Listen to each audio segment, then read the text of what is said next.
এই আল্লাহর সন্তুষ্টির এই লক্ষ্যের এই মাসে দুনিয়ার সব দেশে এই পূজা পার্বণ ঈদ এবং উৎসব আসলে জিনিসপত্রের দাম কমে যায়। মানুষকে বিশেষভাবে সহযোগিতা দেওয়ার জন্য জনগণের পক্ষ থেকে সকল প্রশাসন ইউনিটের পক্ষ থেকে একটা প্রতিযোগিতা তৈরি হয়। বাংলাদেশের দুর্ভাগা যে আমাদের সংস্কৃতিটা একটু ব্যতিক্রম।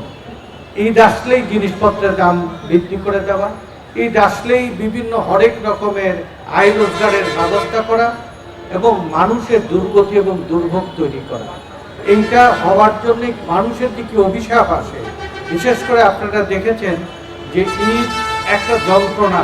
এই ঢাকা নগর থেকে 1 থেকে 1.5 কোটি মানুষ আত্মীয় পরিজনের সাথে ঈদের আনন্দ ভাগাভাগি করে নেওয়ার জন্যে তারা তাদের গ্রামের বাড়িতে যেতে চায়। এই এত লোকজনকে একই সাথে আমাদের যাতায়াত করার মতো আমাদের প্রস্তুতি নেই। যে পরিবহন গাড়ি বাস আছে, যে লঞ্চ আছে, যে ফেরি আছে, যে স্টিমার আছে, যে রেলের যে সামর্থ্য আছে, সেই সামর্থ্য তৈরি করে আমরা 3 ভাগের 1 ভাগ লোক একদিনে নিতে পারি। কিন্তু তাহলে আর 5 ভাগের 4 ভাগ লোক ওয়েটিং থাকবে।